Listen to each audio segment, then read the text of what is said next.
You're listening to the Let's Be Real podcast. Now, here's your host, Andy Hughes. Our guest right now is a very inspirational leader that has made a huge impact on multiple industries. From 1996 to 2000, she worked closely with U.S. President Bill Clinton and Vice President Al Gore as an advance to ensure their message was communicated to large audiences. She also implemented historic transportation reform when she worked with the Massachusetts Department of Transportation. She specializes in change management, executive coaching, strategic planning, and implementation. She now has her own business called Perfect Avocado Retreats, which she co-founded. We're pleased to welcome Amy Branger to the Let's Be Real podcast. Amy, thank you for joining us. How are you? Great, Andy. I'm doing great. Thanks for having me. Absolutely. And from what I understand, this is your first podcast, right? This is my first podcast. I'm really excited, a little nervous, but I'm really excited. It's one of my goals for 2020 to be on some podcasts, and it's January 6th when we're recording this, so I'm doing pretty good. How about that? Yeah, the first week that everybody's coming back to work, we got a podcast. That's awesome. So we're really glad to have you, and your first podcast too. We're honored. You have a great podcast here, and we're thrilled to have you. So before we kind of dive into a little bit about your experiences with Bill Clinton and all the things that you've done in the Massachusetts Department of Transportation, let's talk a little bit about your time in college. You went to San Francisco State University and you majored in American Studies. During that time, what were you hoping to accomplish after graduation? Well, for a lot of that time, I was really hoping just to graduate, honestly, Andy. I was in college for 9 years getting my bachelor's degree. Part of what took me so long is that I worked full time, but the real reason was that I changed my major so many times. I started out as pre-med, and I quickly learned that wasn't for me. I took the organic chemistry, which in pre-med is known as the weeding out course, and it weeded me out. Then I cycled through history, women's studies, labor studies, and I was interested in some aspect of those things, but not in the huge breadth of classes that were needed. Mm-hmm. So finally, I'd been in college maybe 7.5, 8 years, and I went to an advisor and I said, how can I graduate? And she advised me that American Studies had 4 required classes and a thesis, and you would design your classes around the thesis. And since I already seen there was like a theme emerging in the classes I had already taken, I picked that. And I wrote my thesis on the history of movements. So I drew on classes that I had already taken in women's studies, Black studies, labor studies, and Native American studies. Mm-hmm. And I finally was able to graduate. That's very interesting. It's very cool. And that kind of goes along with some of the things that you eventually did in your career. So I think there's definitely a connection there, which is pretty cool.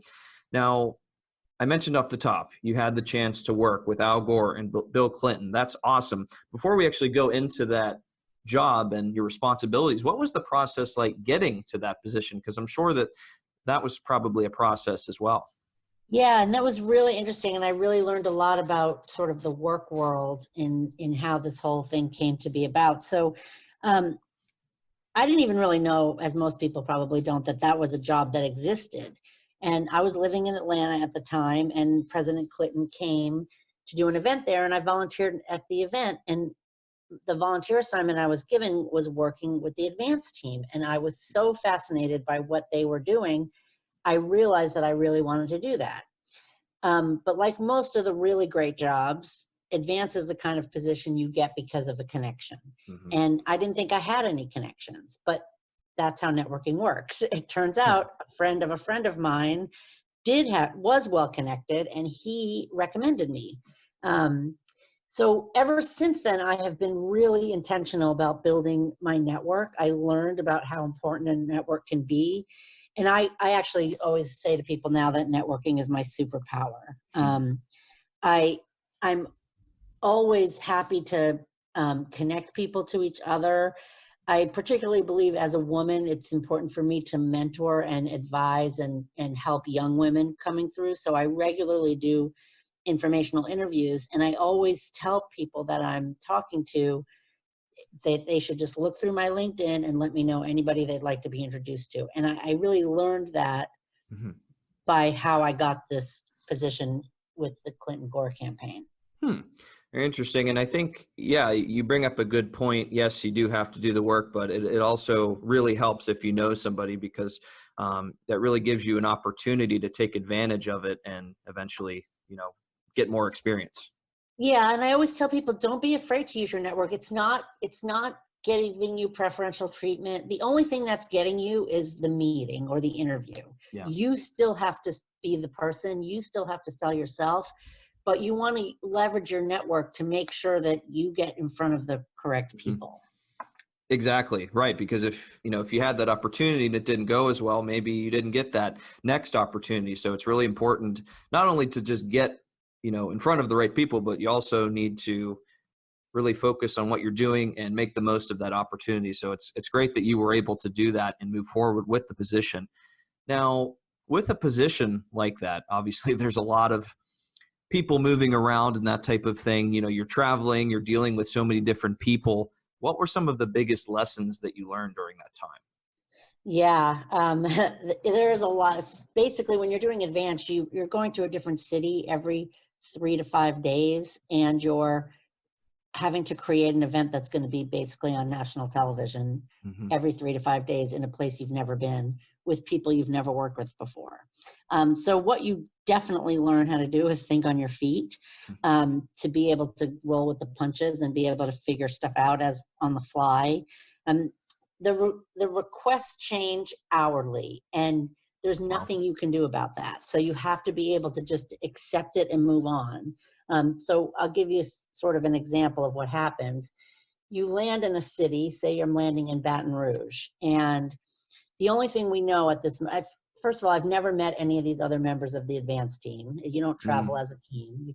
You have your job and you go to state, place to place. So you're with these new people and you hear there's going to be an education event. That's all you know right now. So you got to get started doing something. So you look at a preschool, you look at an elementary school, you look at a VOTEC, like a technical school, and a community college. And then you're waiting to hear, what kind of education event, but feel like you're pretty well covered. And then you get the call and they say, no, it's a jobs event. So you say, okay, well, maybe we can still use the VOTEC school. And then we go check out a factory and maybe like a job skills adult learning center. Mm-hmm. Then we get a call and say, no, it's a healthcare event. So then you say, okay, well, that community college had a nursing program. We might still be able to use that. Then we go visit a hospital and a community health center. So basically, by the end of the first day, or maybe the first 24 hours, 36 hours, you might have visited 15 locations before they finally tell you what the actual event is going to be. Wow. So you really have to be able to talk to people and get along with people and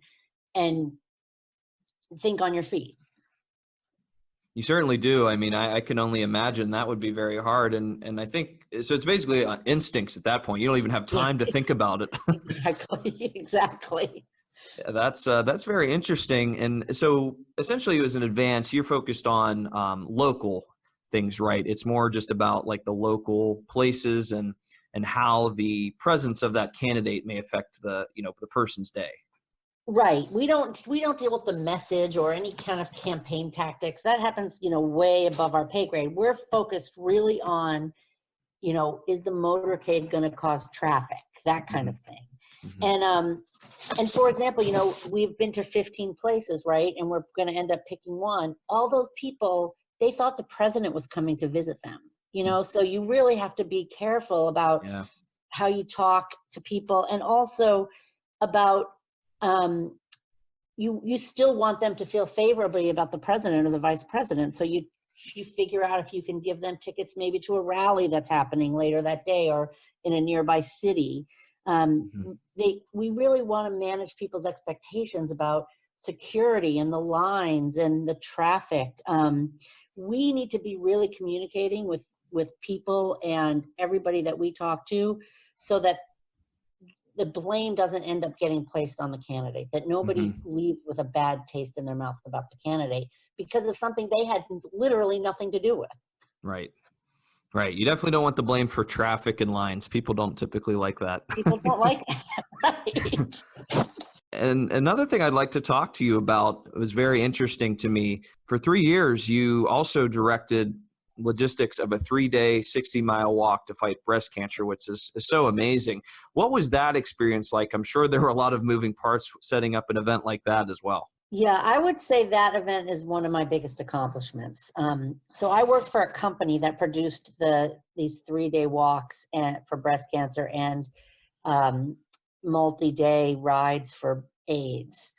And generally, when they were launching a new event in a new city, they would hire the logistics director about a year out because it takes about that long to get everything done. For a variety of reasons, I was hired 5 months before the DC 3-day, and Wow. a new event had never been created in that short of a time. They have to, get a route and a medical sponsor and permits and all kinds of things like that. So here's what I did. Normally, a logistics director would pick a route and then start dealing with local um, elected officials and people like that. And they'd end up coming up with, when they were trying to permit it, some changes, and they'd come up with, some variation of their original route. Well, I knew in 5 months I was having an event, so I didn't have time for that kind of back and forth.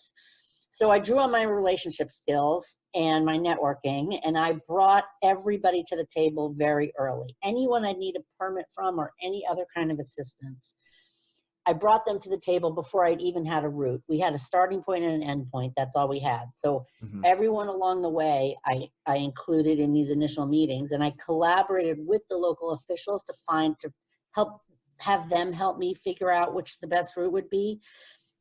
And I really tried to make everybody feel like it was their event so that they would want to be making it happen.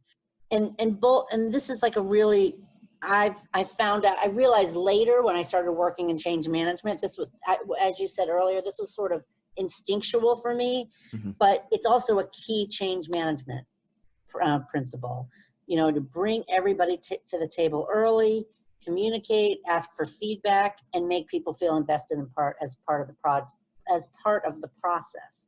And it was at this job where I first did that without realizing it, and later realized that I was using these key change management principles. Well, I 100% agree with that because, for example, this event, if you didn't do that, maybe you just came up with a plan and you said, hey, here's the plan. It may not have gone over as well, but since you got everyone to the table early, you communicated that, you asked for feedback, people probably felt like their opinion mattered. And I'm sure that Right. made a big impact on the whole event. Right. That's really one of the most important things, is to make people feel like they're involved in it. Absolutely. And that's a great point. And along with this, you also had to manage a $1.3 million budget. What was the process like for that? Had you done anything like that before? I had never done anything like that before, and I'm not a numbers person. I'm not, I've never been good at that kind of thing. And we had a lot of national contracts for all the events, but so they were these, budgets, I use in quotes. But again, you'll remember that my time frame was so short. So so many things cost more on my event. And just as an example, because my route was fine, a lot of these events, the route was finalized, with 6 to 8 months out. I wasn't even hired till 5 months out. So Wow. A lot of the things, like, for example, printing, everything that had to be printed had to wait for the route. And, the signs, the walker packets, everything. So everything had to be rushed printed. As you probably know, that's a lot more expensive. Yep. So I got really good at making my case. I got really good at, justifying my reasons and going back to, corporate headquarters and talking about why, my budget needed to be so much bigger. Now, that's fantastic. It's really cool that you were able to pull everything together in such a short amount of time to make a fantastic event. Now, if we fast forward to 2009, you became the director of the Office of Transition Management with the Massachusetts Department of Transportation. And as I said in the open, you were able to implement historic transportation reform by essentially integrating 7 transportation agencies into one authority. And to be honest, that's quite an accomplishment. I can only imagine how difficult that is when you have 7 different agencies and kind of aligning them all into one. What were some of the keys to making sure that that change went well? Yeah, I'll start by saying this was not all me. I was the director of the office. I was the one in charge of managing the implementation, but it was a huge team of people. I mean, there was years of work going into just getting the legislation passed to do this transportation reform.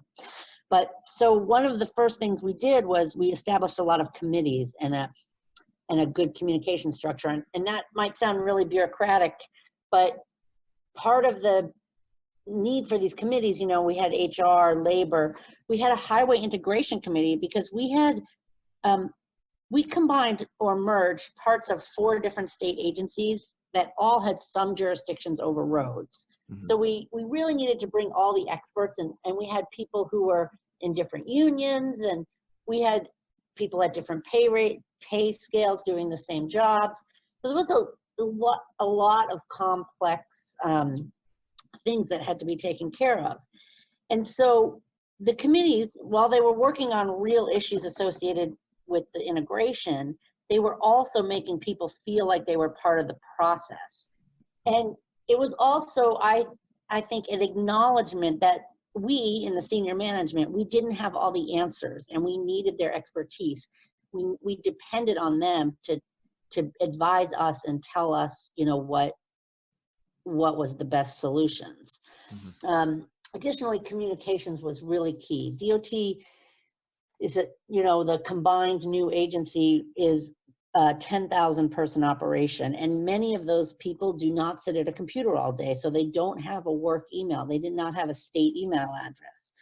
But we did our best to make sure that every employee had as much information as possible. We used a variety of methods. We did use email for the people who had it. We attached letters to their pay stubs. We had a lot of these regional employee town hall meetings where the secretary and all the agency heads would be there to answer any questions employees had. We had talking points for all the managers and supervisors. And we thought of our employees as our ambassadors to the public. They are the people who deal with the public much more closely than we do. And we also never wanted anybody to feel like just insecure, like there was all this change happening around them and they didn't know what was going on. And then in addition to the employees, we also communicated regularly with outside stakeholders to get their feedback and to inform them on what was going on. And again, these are 2 key change management principles, but by this time I knew that they worked, which was, engaging people in the process and communicate. Yep, communication is always the key for sure. And I know you can really not over communicate. I agree. And I know that, we talked a lot about change management here recently here. What are some of the steps that you would take in order to incorporate change? Because change isn't always something that people like to see, but there are definitely ways of handling it correctly. Yeah, I always say that I love change and I can make you love it too. And I have a different answer to that, whether I'm implementing change in an organization or implementing, helping someone I'm executive coaching through change. For organizations, engaging people in the process and communicating are the 2 most important things. You have to have this acknowledgement that you don't know everything, that other people have experience and ideas that are useful, and that you need to listen to that before you make any decisions or implement any decisions. And part of that is, what generally happens is when people are going through change and they're feeling insecure and they don't feel like they've been a part of it, they start attacking the process. Nobody asked me, why did they pick that? How did they decide that? So if you can engage people in the process, you can neutralize the process argument and you can get to the complaints that are actually about the change. And those are the things that you can address that can actually make some difference. But if you're constantly talking about the process, you're not going to be getting anywhere. So that's what I would do for like an organ, implementing a new software or a new org structure or something like that. Mhm. When I coach executives, I use it's much more one-on-one personal. I use a 4-step approach to change. The first step is accepting it. Whatever it is, it happened. You can strip away the stories that you make up about why it happened and just accept that it happened, because what you resist persists. It's like physics, when you're pushing against the wall, True. you let go. The next thing is empowerment. If you can just come up with you're making up a story about this change to begin with. If you just come up with a story that's more empowering to you, that gives you more agency in the matter, you're going to feel a lot better about it going forward. And you're going to feel like there's stuff you can do. Learn the lessons. What can you learn from this change that's happening, and what can you be grateful for in this change? And sometimes if you're grateful for the thing that is the most upsetting, it can really change your whole dynamic and opinion, the way you're thinking about things. And then the last thing is explore. So take the opportunity to explore what other endings you can write for what happened. What new opportunities are available? How can you direct the change to the new story that you created in step 2? So it's acceptance, empowerment, learn the lessons, and explore. I love that. Yeah, definitely write those down if you haven't already. Acceptance, empowerment, learn the lessons, explore. I love that 4-step approach. I think that's really fascinating. And if we go back to one of your sayings, I know you just said, I love change. I know you can too. Another one of your sayings is work smarter, not harder. Yeah. I'm a huge proponent of work smarter, not harder. Huge. I'm a huge proponent of hiring the right people. This is what I coach my executives all the time. Mm-hmm. If you hire the right people and let them do their jobs, it's supposed to make your life easier. You're supposed to be working smarter. Not, you're supposed that when you hire people, they're supposed to be taking the load off of you. So I try to get executives to be really clear on what their strengths and weaknesses are, and to help them hire accordingly, hire to their weaknesses. One of the things I always do with a new executive coaching client is I interview their boss, their peers, and their direct reports.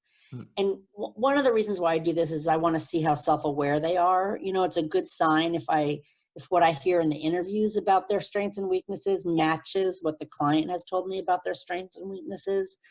And if it's not, then there's a different approach then. But what I really want is for people to really be able to identify their strengths and weaknesses and hire a team that supports them.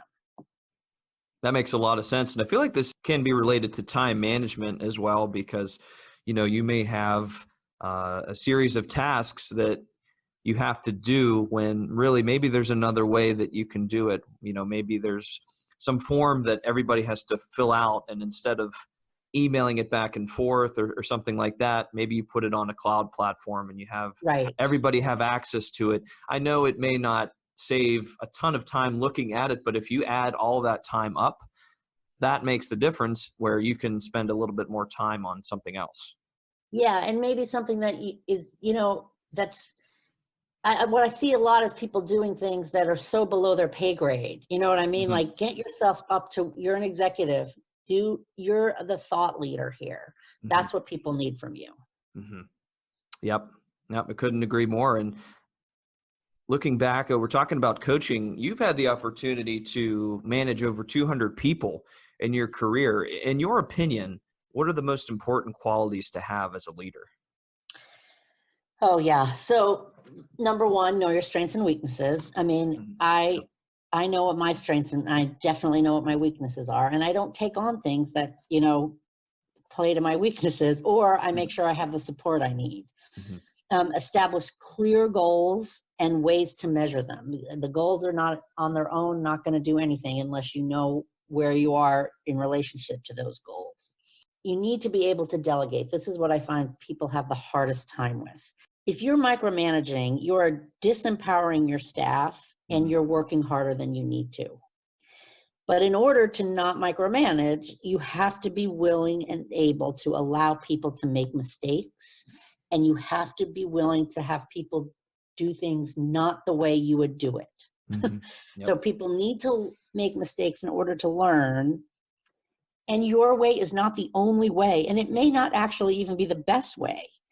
You need to be open to any way that achieves the goal. What you want is for your staff to know what the goal is, and then for you to have ways to measure it along the way, but then for them to have all the ownership of the how you get to that goal. I love that. Yeah. And that last part you talked about allowing people to make mistakes. I think that's a huge one, because in order to develop, you kind of have to get out of your comfort zone, I feel like. And, Yeah. you have to learn things. You have to go through those experiences, because if you don't, then you're not going to learn and you're not going to develop.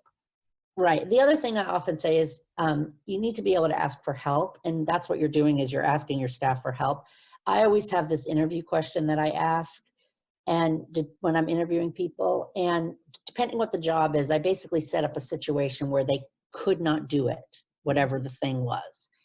And the only answer I'm looking for is that they would ask for help. And if they don't answer that, I don't hire them, because everybody can be really good on paper, but if they're not willing to ask for help, they're going to get so far down a road the wrong way before, I realize that they needed the help. That's really interesting that you have that as a question. I like that approach, because you're right. If they just kind of give up there and they say, I don't know, then that's not, or I would do this. I would try it this way. I would try it that way. I would try it the other way. It's like, yeah, after you try it a couple ways and you can't do it, you need to ask someone for help. Absolutely. It's definitely time. If things aren't working, after a couple tries, then yes, absolutely. It's important to ask for help. And I really like that. I think that's a really interesting thing that you ask during interviews, and that makes a whole lot of sense to do it that way. With all the success and the amazing experiences that we've talked about, I know that you left a previous position to pursue your own consulting business. Why did you choose to do that? Well, partly because I wanted to work smarter, not harder. What I realized was that the thing that was most valuable to me was my time. And I wanted to have full control over my time. I really like to travel, spend time with my daughter and my friends. And so I wanted work that would be fulfilling and financially keep me, financially stable, but also where I had complete control over my time. I was confident that I had built a network and I had the skills.